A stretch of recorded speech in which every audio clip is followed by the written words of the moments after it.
paz do Senhor Jesus Cristo a todos os alunos e alunas da Escola Bíblica Dominical.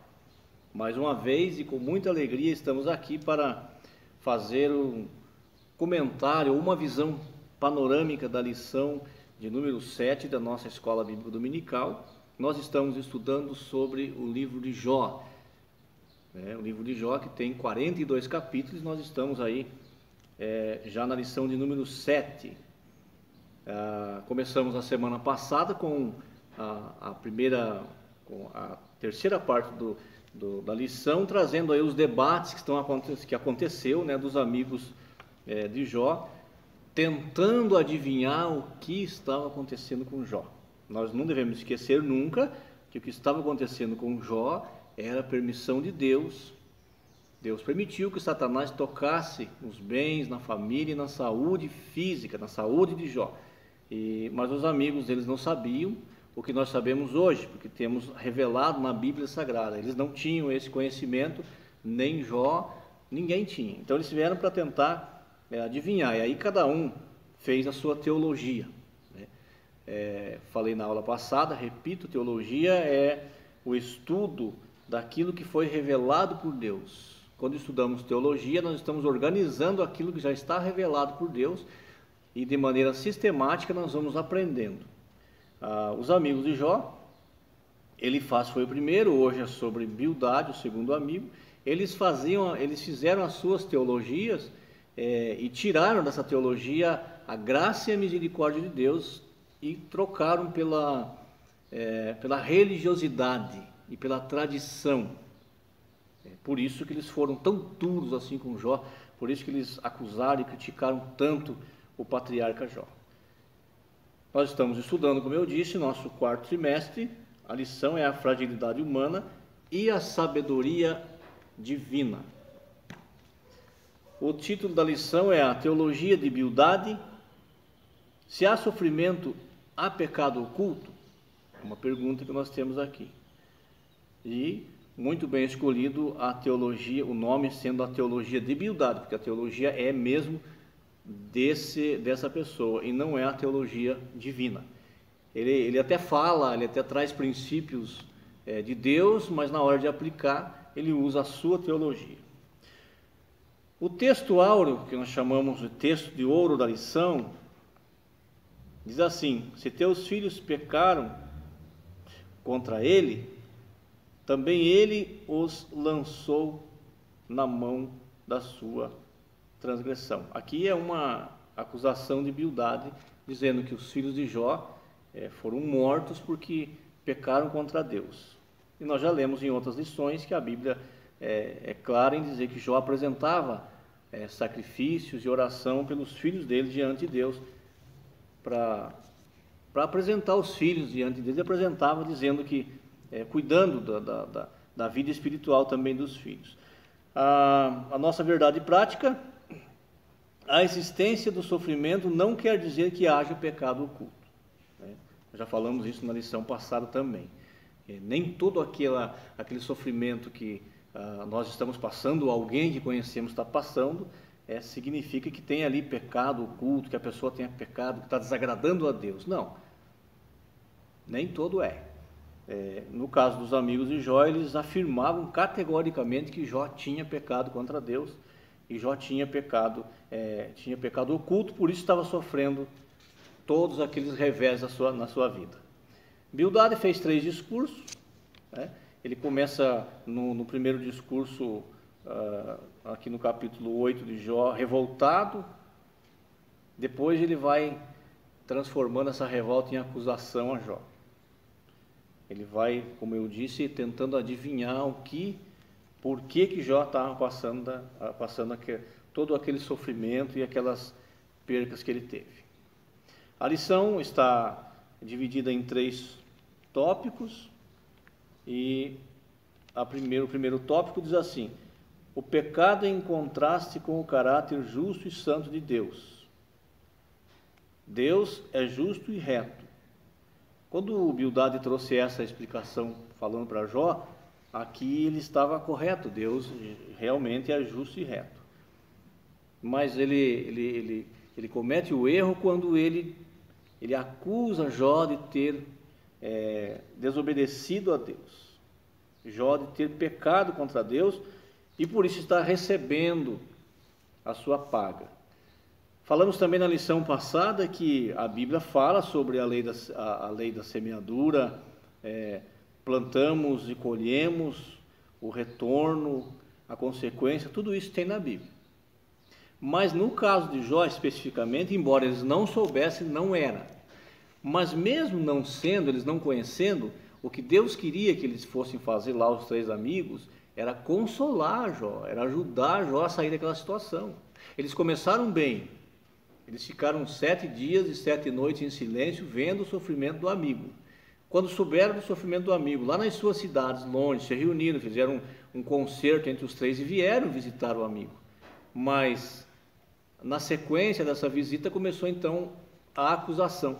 E era exatamente isso que Deus não queria que acontecesse, não quer. Nós temos que ter misericórdia de quem sofre, não sermos juízes, acusadores de quem está sofrendo. A teologia de Bildade possui semelhanças com a de seu amigo Elifaz. Para esse segundo amigo, as ações de Jó não poderiam ser justificadas, pois elas condenavam a Deus, revelando-se que ele punia pessoas justas. Por outro lado, como Deus não era injusto, então Jó deveria reconhecer o seu pecado, pois ele estava sendo terrivelmente afligido.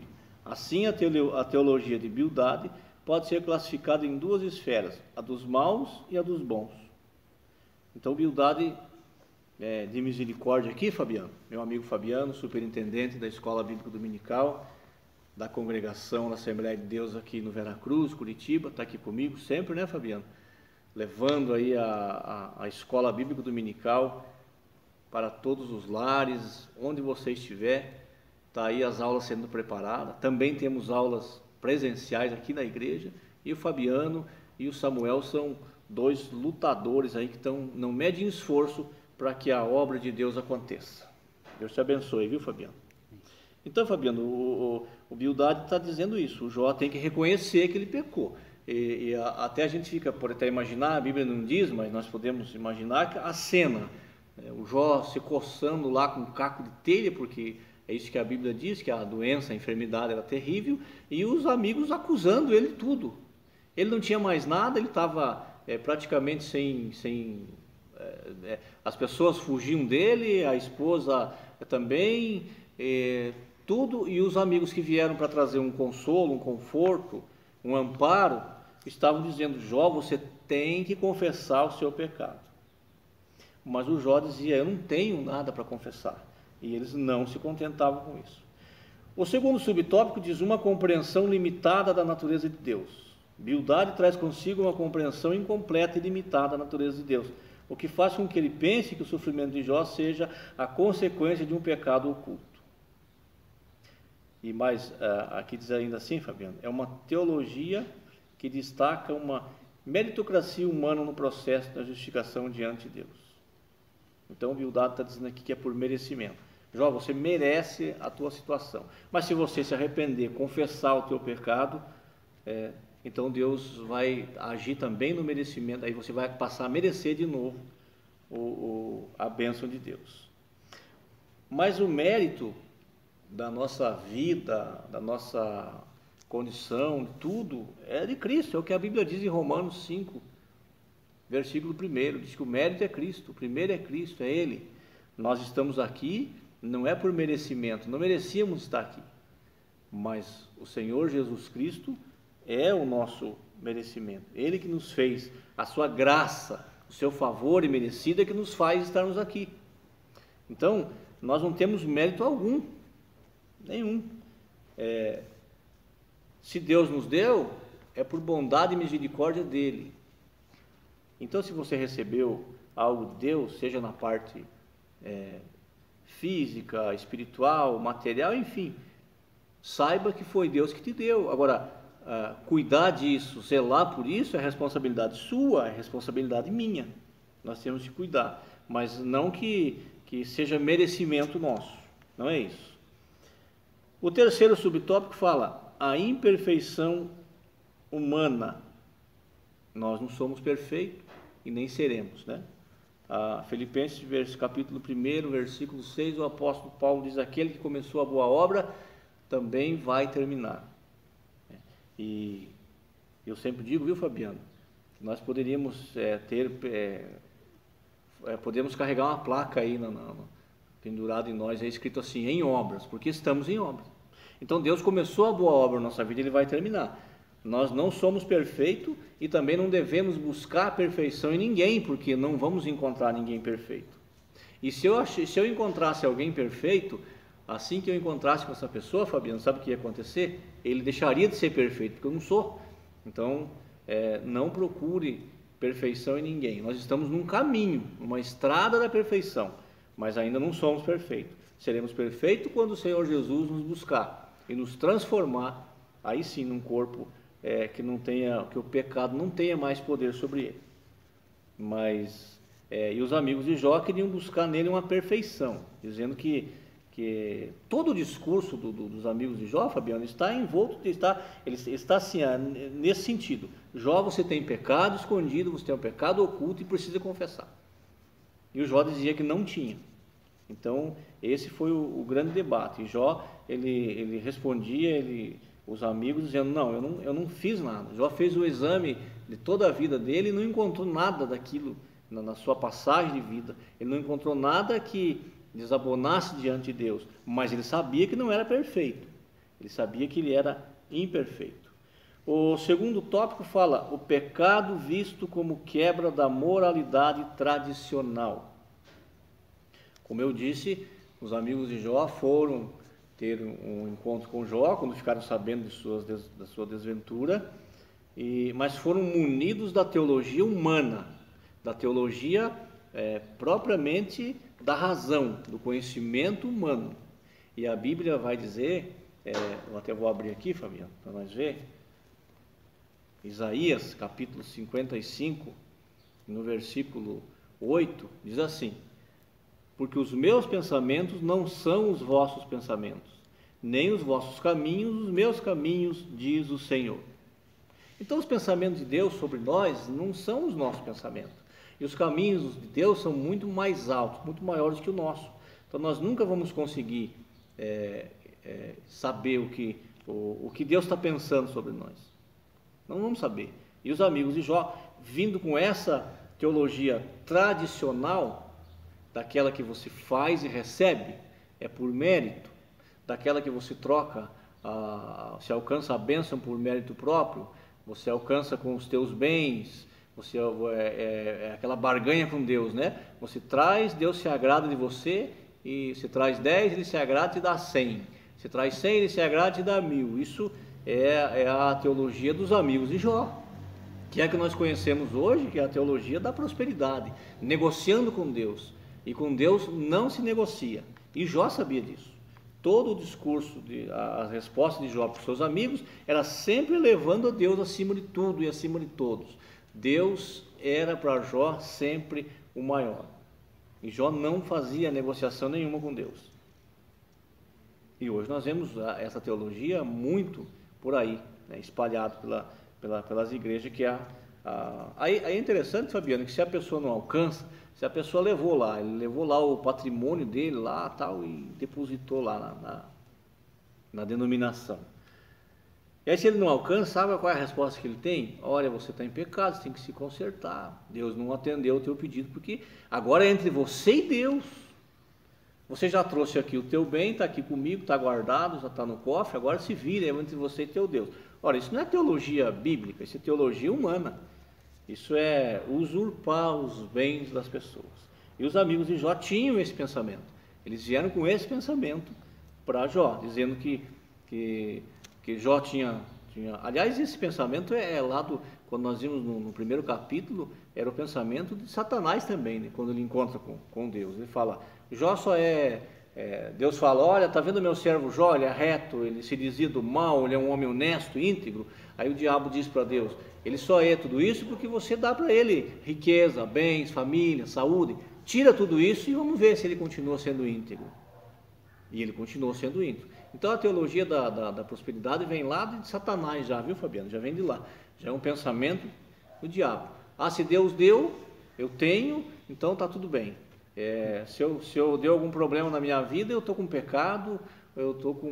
Não é nada disso, a Bíblia não fala isso. Jesus disse que os pobres sempre estarão na terra, sempre. Quando um dos discípulos lá lamentou que aquela mulher ungiu os pés de Jesus com aquele unguento caríssimo, aquele perfume, ele disse, não, isso aí poderia ser transformado em cesta básica, se fosse hoje, né?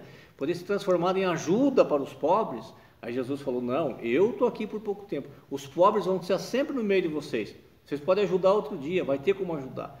Isso quer dizer o quê? Que a pobreza não é maldição, a pobreza está aqui, tem a pessoa que tem o recurso financeiro e que não tem. Não é assim que julga a teologia da prosperidade. Aí nós temos no primeiro subtópico o moralismo por tradição, que é isso que eu estou falando. No segundo, a subversão da ordem moral. Para ele, as desgraças sofridas por Jó, para a Bildade, ocorreram por causa da quebra da moralidade estabelecida.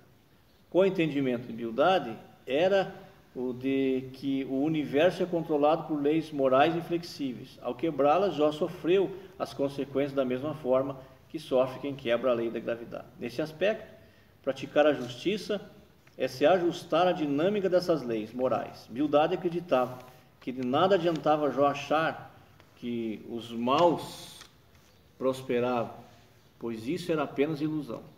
No seu entendimento, a prosperidade dos maus assemelha-se às raízes de uma árvore que foram cortadas, cujos ramos, embora mantenham a aparência de verdor por algum tempo, todavia necessariamente murcharão.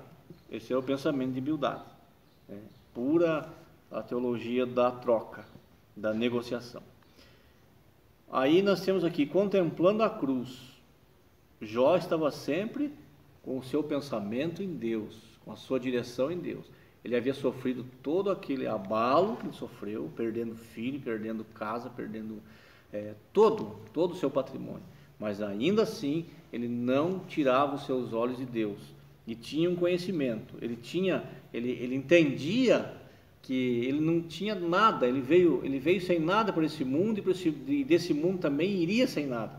Então, se Deus deu, Deus tirou, e ele continuava firme servindo a Deus. E é isso que nós temos que fazer também. Às vezes as coisas não vão muito bem na nossa vida, e eu estou falando para quem aceitou a Jesus como Salvador, para quem é discípulo de Cristo, para quem tem a paz de Cristo. Se não está indo bem as coisas na sua vida, tenha paciência, mas não desista de servir a Deus. Não culpe a Deus por nada. Se alguém que não tem culpa alguma, é Deus. Ele é o nosso Criador. Muitas vezes, Fabiano, Deus nos tira aquilo que nós estamos próximos de conseguir para o nosso bem. É para nos proteger que Ele faz isso. Deus protege os seus filhos e filhas. E se as coisas não vão bem, não fica pensando que você está em pecado, que você já está condenado, que tudo isso é mentira de Satanás. É porque as coisas não vão bem mesmo.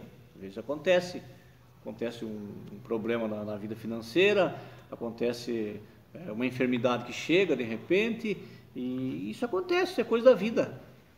Mas nós não podemos julgar a espiritualidade de uma pessoa pelos bens que ele tem e pela saúde que tem, nem pela doença que ele tem, nem pela falta de recursos financeiros. Não é assim que se julga, né? Infelizmente, tem no Brasil hoje uma grande parte dos que se diz evangélicos, líderes evangélicos, que são adeptos dessa teologia dos amigos de Jó, do traga para fazer o reino deles, e aí você se vira com Deus. Se Deus não te deu, é porque você não é merecedor daquilo, mas Ele tem. Volte e meia a gente vê notícia aí, Fabiano, de pessoas entrando na justiça contra essas pessoas aí para reaver o que foi posto lá. Olha, primeiro que se você não fosse ganancioso, querendo ganhar mais e mais, você não estava nesse lugar. Porque quando nós nos aproximamos de Deus, nós temos que ter na nossa cabeça, na nossa mente, que nós estamos aqui para agradecer ao Senhor pela salvação que Ele nos deu, por nos livrar a nossa alma do fogo do inferno. Porque a eternidade vem, o inferno vem, e nós temos que estar livres desse fogo. Agora, se eu procuro um lugar para melhorar a minha vida financeira, olha, então é melhor eu fazer uma aplicação, ou procurar um rendimento aí fora de igreja. A igreja, o Evangelho de Jesus Cristo é Evangelho, é as boas novas da salvação. É para nos salvar do pecado. Foi para isso que Jesus veio ao mundo. E aí, como eu disse, aquele que Deus deu prosperidade, que tem prosperidade, que use e que saiba usar e cuidar para que também não perca. O terceiro tópico diz: o pecado em contraste com a majestade de Deus, a grandeza de Deus. O terceiro discurso de humildade é feito para exaltar Deus e rebaixar Jó. Não há como negar que o longo debate entre Jó e seu amigo esgotou o poder argumentativo de Bildade, o que fez com que ele repetisse várias vezes o que já havia dito. Na verdade, o seu último discurso não traz nada de novo, ou seja, só acusação e mais acusação. No primeiro subtópico, no segundo diz assim: onipotente, mas não ausente. Por quê? Porque os amigos de Jó diziam que Deus tinha nos criado, deixado aqui na terra, e agora ele foi embora, ele virou as costas para a criação, para os filhos dele. É isso que eles diziam para Jó. Mas não é isso que nós encontramos na Bíblia. Nós encontramos na Bíblia um Deus que é um Deus que tem relacionamento pessoal com seus filhos e filhas. Deus, ele quer ter relacionamento conosco. Vamos ver, por exemplo, quando Adão e Eva pecaram, o que aconteceu? Eles foram correndo se esconder. Porque assim, Fabiano, o pecado, quando a gente peca, o primeiro sentimento que dá é de vergonha. O primeiro sentimento que dá é de remorso, e a vontade que dá é se esconder. Deus veio ao encontro de Adão. Se Deus não viesse ao encontro de Adão, ele estava até hoje lá atrás daquela moita escondido. Então isso prova o quê? Que Deus é um ser superior, é criador de tudo, mas que também é um ser pessoal. Ele vem ao encontro dos seus filhos. É sempre ele que vem buscar esse relacionamento com os seus filhos. E os amigos de Jó diziam que não, que Deus tinha abandonado Jó à própria sorte, que agora Jó se resolvesse sozinho. Nós temos no livro do profeta Jeremias, Deus falando para Jeremias: Jeremias, diga ao povo que clame a mim, que responder-te-ei, e mostrarei coisas grandes e firmes que não sabe. Está lá em Jeremias 33, se não me engano. Então, veja, Deus quer um relacionamento com os seus filhos. Agora, nós também precisamos entender isso e nos achegar a Ele. Mas a teologia de Bildade e dos outros amigos de Jó era essa, que Jó estava sofrendo porque ele buscou esse sofrimento e que não tinha mais perdão para ele. Agora ele tinha que se virar, porque Deus já tinha, a cota de amor de Deus com ele já tinha se exaurido, já tinha acabado, né? Então, Fabiano, como nós estamos falando já nessa gravação, nessa aula, a teologia da prosperidade, ela tem causado muito dano no meio da igreja, no meio dos salvos. Tem desanimado muita gente, porque tem pessoas que não estão buscando a salvação, que a maior riqueza do mundo é a salvação da alma, é a paz de espírito. E eu vou trazer aqui alguns pontos só sobre a controvérsia teologia da prosperidade. Por exemplo, a teologia da prosperidade declara que Deus não diz não às orações de seu filho. Você que está me vendo já deve ter ouvido alguém dizer: você tem que impor, você tem que, uso até uma frase que eu vou usar aqui também, tem que pôr Deus na parede, tem que exigir de Deus, né? Mas não é isso que a Bíblia diz. A Bíblia diz que Davi orou, jejuou 7 dias para que Deus deixasse a criança viva, lá no caso do filho dele com a Betseba. Está lá em 2 Samuel capítulo 12, versículos 15 adiante. Mas Deus não atendeu o pedido dele e a criança morreu. Então, ele orou, pediu para que Deus deixasse a criança viva. Então, segundo aqui o argumento da teologia da prosperidade, a criança tinha que viver, porque eles dizem que Deus não declara que Deus não diz não aos filhos seus. Diz sim, Deus diz, no momento que precisa dizer não, Ele diz. Então, essa é a primeira mentira, já a primeira falácia. Pode Pode clamar a Deus o quanto você quiser. Aliás, é um se é assim que eu vou usar essa linguagem para nós entender, uma das alegrias de Deus é ver um filho seu, uma filha sua clamando, pedindo por ele, por ajuda dele. O segundo argumento, Fabiano, a teologia da prosperidade diz que devemos orar apenas uma vez por alguma coisa só, porque a oração repetida significa falta de fé. Vamos ver, Mateus 26, versículo 44, diz que Jesus, antes de ir ao Calvário, foi no Getsemane e convidou os discípulos a ir junto. Aí ele deixou os discípulos do lado e foi orar. E 3 vezes ele foi orar e 3 vezes ele falou as mesmas palavras. Ele fez a mesma oração. Por que será? Será que Jesus não tinha fé? Então está aí mais uma que cai, né? Pode orar sim, quantas vezes for preciso, pedir quantas vezes for preciso. Deus é um pai, e um pai que é diálogo com seu filho. Oração não é um monólogo onde eu falo, não. Oração eu falo, eu ouço Deus falar também, eu argumento com Deus, eu posso fazer isso. É uma oração, é uma conversa com alguém, não é uma conversa sozinho. Então, essa história de que tem que orar uma vez só e se orar 2 já não tem fé, é mentira. A teologia da prosperidade ensina que sofrimento significa falta de fé. A Bíblia diz assim, o apóstolo Paulo escrevendo a 2 Coríntios capítulo 4 disse: em tudo somos atribulados, mas não angustiados, perplexos, mas não desanimados, perseguidos, mas não desamparados, abatidos, mas não destruídos. Será que Paulo passou por tantos sofrimentos porque não tinha fé?